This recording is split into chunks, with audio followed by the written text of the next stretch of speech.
우리는 기도하고 싶어도 할 수 없는 때가 옵니다. 이 때를 소중하게 붙잡는 이들은 복된 인생이 되는 것입니다. 오늘 이 새벽을 깨우시고 시간을 붙잡으시면 주님을 붙잡는 시간이 됩니다. 보라미서 TV 새벽 기도회입니다. 오늘은 요한계시록 14장 11절 말씀으로 신천지가 믿고 있는 예수는 무능한 소시오패스이다. 소시오패스는 반사회적 인격장애, 신체장애는 남에게 피해를 안 줄 수도 있어요. 그러나 인격장애는 사회 전반에 사람들에게 피해를 줍니다. 요한계시록 14장 11절 그 고난의 연기가 세스토로 올라가리로다. 짐승과 그의 우상에게 경배하고 그의 이름표를 받는 자는 누구든지 밤낮 쉼을 얻지 못하리라 하더라. 계시록 14장 11절에 불과 유황못에 던져져서 밤낮 쉼을 얻지 못하는 이들은 짐승과 우상에게 경배하는 자들이고 그걸로 인해 표를 받은 이들입니다. 그런데 신천지 계시록으로는 어떻게 설명하느냐? 짐승과 그 우상을 오평호 목사가 장막성전에 전도사들을 목사로 세운 그것이 우상이다. 그들을 경배한 이들이 표받은 이들이다. 불과 여왕못에 심판을 받는다. 신천지는 짐승과 우상을 개신교 목사들로 취급합니다. 그러나 장막성전에 들어간 청지 교육원의 목사들은 예수 그리스도를 전하기 위해서 오직 그것 때문에 다가간 것이고, 그리고 유재열 씨도 고소 고발로 감옥에 들어가야 할 처지라서 오평호 목사에게 이 일을 부탁을 한 거죠. 그리고 계시록 14장 10절에 보면 거룩한 천사들 앞과 어린 양 앞에 불과 유황으로 고난을 받으리니, 예수 그리스도 앞에서 예수 그리스도를 따르지 않았던 이들이 짐승과 우상을 쫓았고 그들이 불과 유황으로 고난을 받습니다. 예수 그리스도가 그 기준입니다. 요한계시록 14장 4절에도 14만 4천에 대해서 이렇게 분명하게 말씀하잖아요. 어린 양이 어디로 인도하든지 따라가는 자며 사람 가운데서 속량함을 받아. 우리는 예수님이 우리의 목자입니다. 우리는 예수님을 따라가려고 하는 이들입니다. 그리고 우리의 죄사함은 예수 그리스도를 통해서 우리는 죄사함 받습니다. 신천지도 여기에 동의합니까? 예수 그리스도를 통해서 죄사함 받으면 하나님과 관계가 회복이 되고 하나님의 자녀가 되고 천국 백성이 되는데, 신천지는 예수 그리스도를 믿는 것 가지고는 부족하다, 안 된다라고 말하고 있지 않습니까? 요한계시록 14장에 등장하는 14만 4천은 이미 예수 그리스도를 믿고 따르다가 천국에 들어가 있는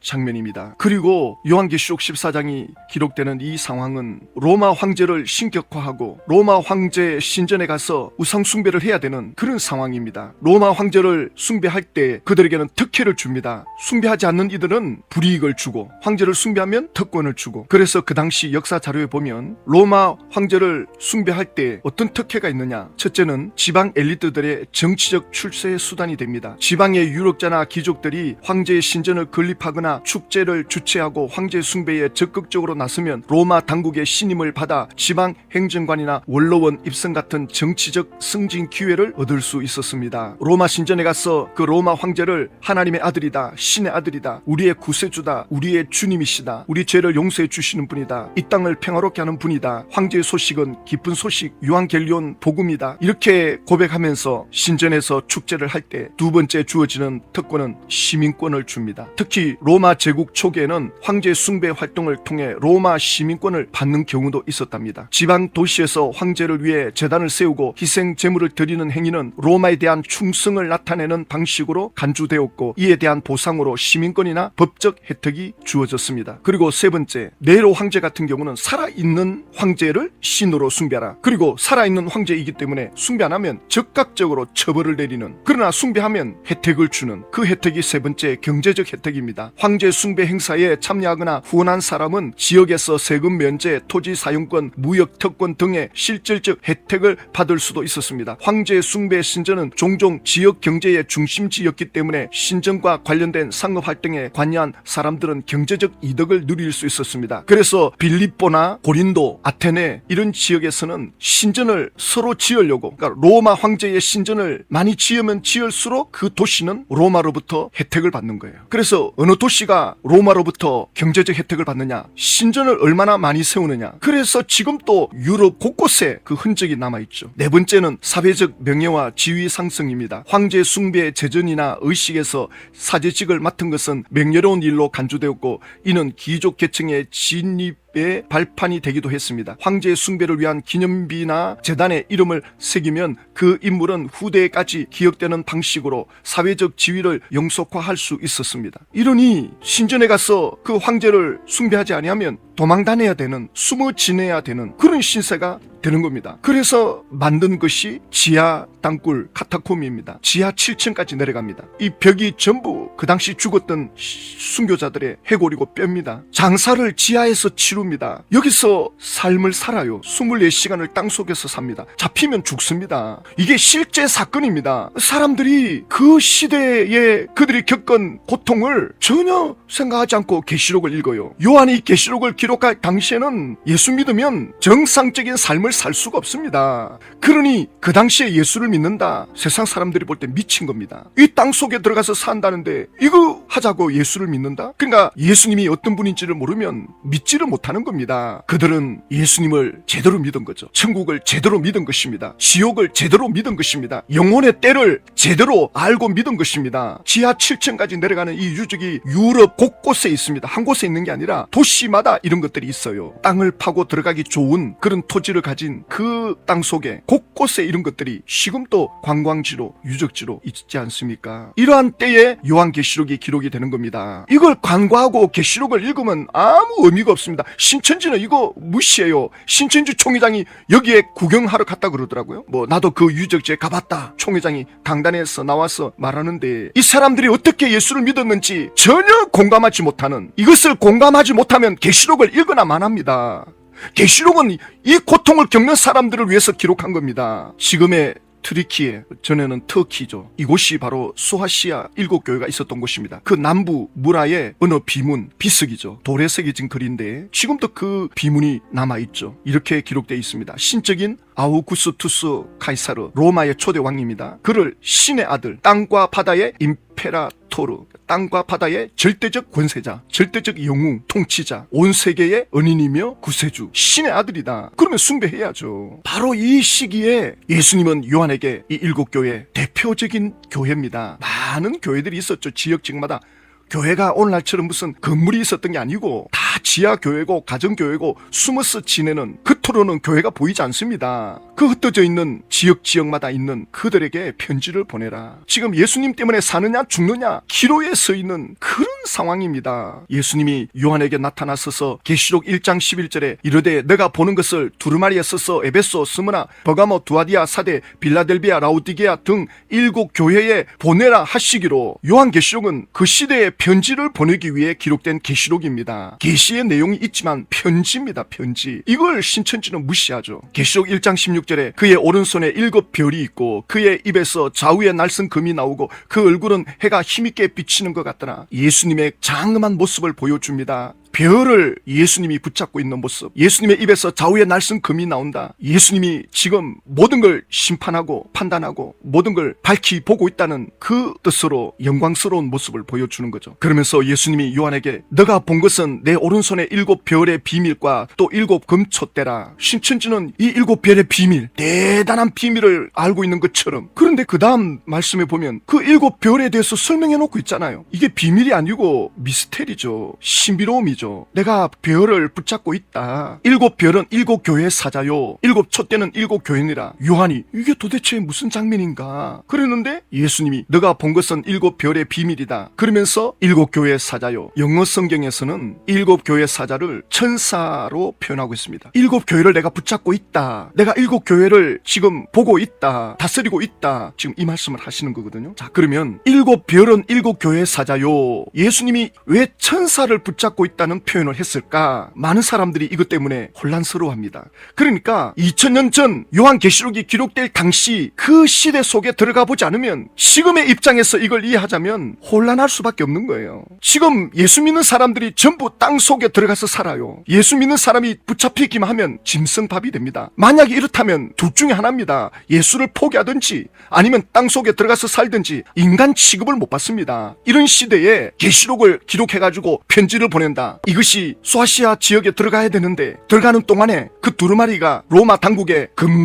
열을 받겠습니까? 안 받겠습니까? 받을 가능성이 대단히 높죠. 로마 당국은 기독교인들을 잡아 죽일 때 누구를 잡아 죽이느냐? 책임자, 감독자. 그것만 잡으면 신도들 흩어지는 건 시간 문제이기 때문에 지도자를 잡는 데 혈안이 돼 있다고요. 그러니까 요한이 감독자 이름을 기록할 수가 없는 겁니다. 그러니까 7별은 7교회 사자요 천사라고 기록을 해도 그 교인들은 다 알아보는 거예요. 교회 수호신이 천사인 걸 알고 있기 때문에 그동안 예수님의 제자들을 감옥에서 이끌어내주고 지켜준 천사들이 교회를 보호하고 있다는 걸 알기 때문에 교회의 대표자 이름을 적지 않아도 천사라고 해도 아무 문제가 안 돼요. 그러면 로마 당국에서 이걸 읽었을 때 전혀 문제를 삼을 수가 없죠. 또 7교회 그 책임자 이름이 없으니까 잡아낼 수가 없는 겁니다. 얼마나 이게 심플합니까? 제가 지난 수요일 만난 신천지 강사에게 물어봤습니다. 지금 신천지가 이제 7월달에 개강해가지고 센터에서 계시록을 가르치거든요. 그래서 제가 이 서론 부분을 1시간 동안 강사하고 대화를 했는데 제가 물었습니다. 강사에게 요한계시록의 7교회는 요한의 편지를 받아 읽어보았습니까? 안 읽어보았습니까? 뭐라는지 아세요? 읽어보지 않았다. 제가 수원에서 만난 신천지 강사 그도 역시 읽어보지 않았다. 요한은 환상으로 기록해놓았을 뿐이다. 무슨 뜻인지도 모르고 기록만 해놓은 거다. 그러면 제가 그랬습니다. 요한계시록 1장 4절에 요한은 아시아에 있는 7교회 편지하노니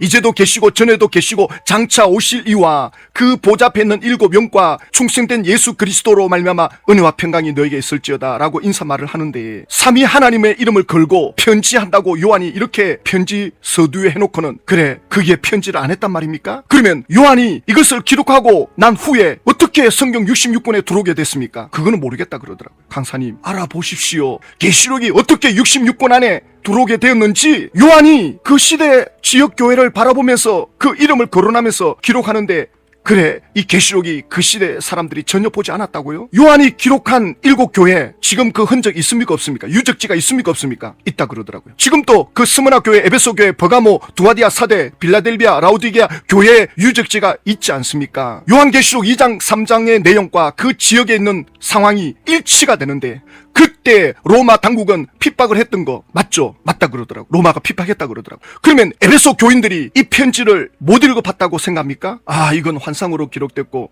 2000년 후에 일어날 일을 기록하는 거지 그 시대를 위해서 기록한 게 아니라 그러는 거예요. 제가 그랬습니다. 이 계시록 2장 3장을 장막 성전에다가 끼워 맞추는데 제가 다 설명했습니다. 그 장막 성전의 7사자 호생 기도원에 나와가지고 계시받은 게 시한부 종말론인 거 아시지 않느냐? 안다 그러더라고요. 그럼 그게 성령의 계시입니까? 시한부 종말론을 받았는데 그게 하나님께로부터 온 겁니까? 이미 그것 자체가 예수님과 상관없는 건데 거기에다가 하나님이 선민으로 세웠다고? 이미 그들은 배도했는데 청지 교육원에 들어가가지고 배도했다고? 하나도 맞지가 않습니다. 그런데 사도 요한이 그 당시 그 교회를 위해서 기록한 내용은 너무나도 일치가 됩니다. 하나도 어그러진 게 없습니다. 어긋난 것이 없습니다. 전부 일치가 되고 에베소 교인들이 이 편지를 받았을 때 첫사랑을 잃어버린 에베소 교회 우리 교회를 위해서 하는 말씀이구나. 스무나 교회가 죽도록 충성하라 그러는데 거기 10일 동안 환난을 받으리라. 실제로 그 교회가 그런 어려움을 겪었는데 너무나도 그들이 볼 때는 딱 맞는 말씀인데 지금 또 읽어도 그게 딱 맞는데 신천지는 이걸 인정 안 하지 않습니까? 그리고는 장막 성전에다가 이걸 끼워 맞추는데 전혀 이게 맞지가 않다. 그러니까 뭐라고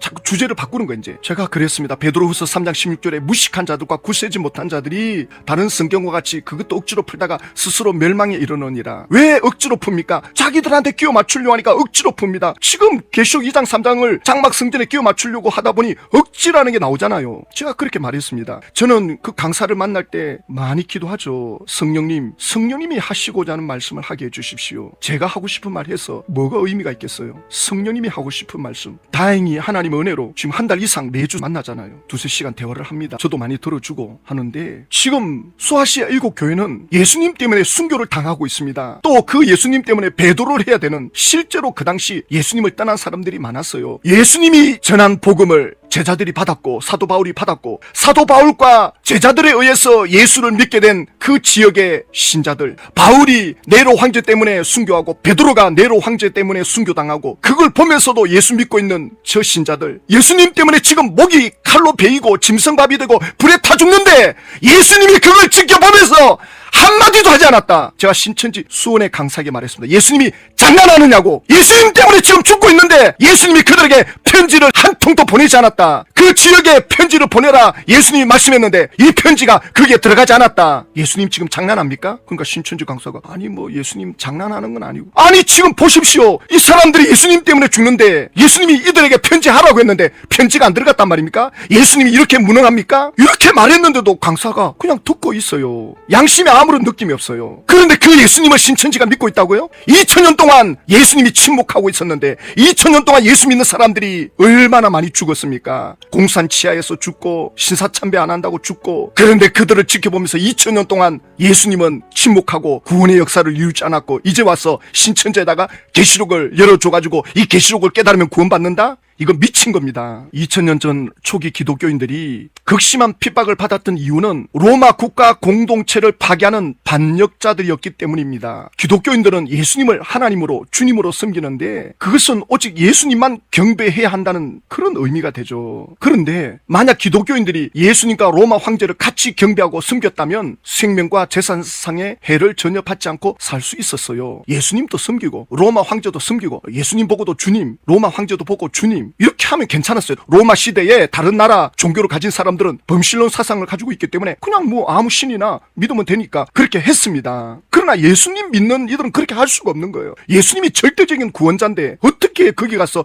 또 주님이라고 부를 수 있습니까? 이건 뭐 외도하는 거죠. 기독교인들이 핍박을 받는 또 다른 이유는 하나님의 계시를 통해 받은 성경이 개인적 도덕과 국가 권력, 즉 황제까지 판단할 수 있는 절대적 보편적 기준을 가지고 있기 때문입니다. 그렇죠. 그 당시 로마 황제가 절대적 심판권을 갖고 있는데 황제의 말이 법인데 그 황제의 말을 성경으로 판단하는 거예요. 성경을 황제의 말보다 더 위에 두는 거예요. 그러니 로마 황제가 이 성경을 찢어버리죠. 계시록이 성경인 줄 알면 다 찢어버리죠. 로마는 전체주의 권력을 가진 국가이고 정부이기 때문에 전체주의는 공산주의라고도 할 수 있죠. 1인 독재입니다. 신적 권력을 가지고 있는 통치를 말할 때 전체주의, 토탈테미니즘이라고 하는데 성경이 국가 권력을 판단한다라고 할 때 이 전체주의 권력자는 이걸 용납할 수가 없는 거예요. 내가 절대 권력자인데 나를 판단해? 나 위에 또 누가 있단 말이야? 그래서 개신교인들을 성경을 절대적으로 믿는 이들을 잡아 죽이는 거예요. 그런데 지금 신천지는 신천지 총회장을 성경 위에다 두고 있습니다. 성경이 잘못됐으면 잘못됐지 총회장이 잘못되는 건 아니라는 거예요. 성경 위에다가 신천지 총회장을 두고 있기 때문에 성경이 잘못 해석이 돼도 총회장 말이 맞다는 거예요. 기가 막힌 주장을 하고 있습니다. 사단이 이렇게 만들어놨습니다. 그래서 지금 신천지가 믿고 있는 예수는 2000년 동안 침묵해왔던 예수,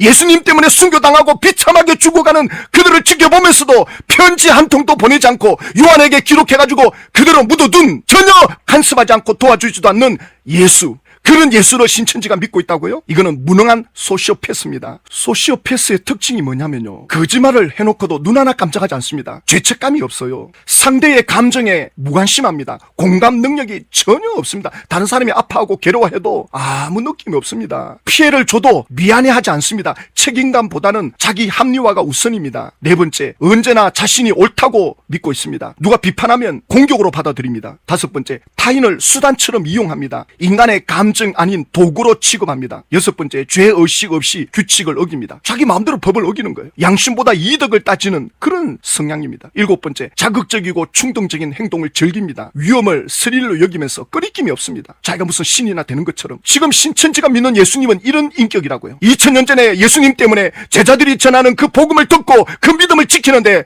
죽어나가는데 예수님이 요한에게 나타나서 편지를 하라. 그런데 그 편지는 그들과 상관없고 신천지를 위해서 주었다. 2000년 동안 예수님은 더 이상 구원을 베풀지 않았다. 신천지식으로 말하면 예수님은 사이코패스입니다. 정신병자입니다. 이런 예수님을, 이런 정신나간 예수님을 신천지가 믿고 있다고요. 이 예수님에게 예수 이름으로 기도한다? 무식하기 짝이 없는 거죠.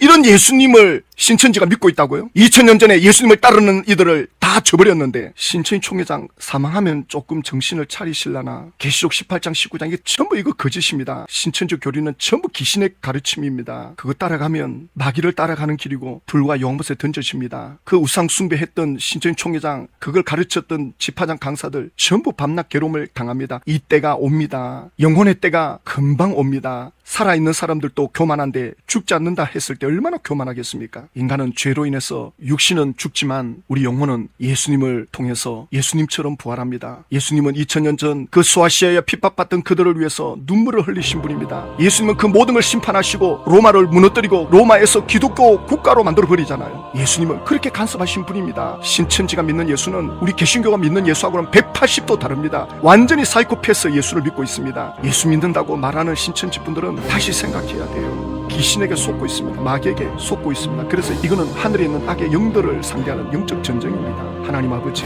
신천지가 믿는 예수님은 2000년 전 예수님 때문에 죽어가는 이들에게 전혀 관심도 없었던 그런 예수님을 지금 믿고 있습니다. 신천지인들이 깨닫고 예수 그리스도가 어떤 분인지를 제대로 알고 돌이킬 수 있도록 하나님 은혜를 베풀어 주십시오. 예수님의 이름으로 기도드립니다.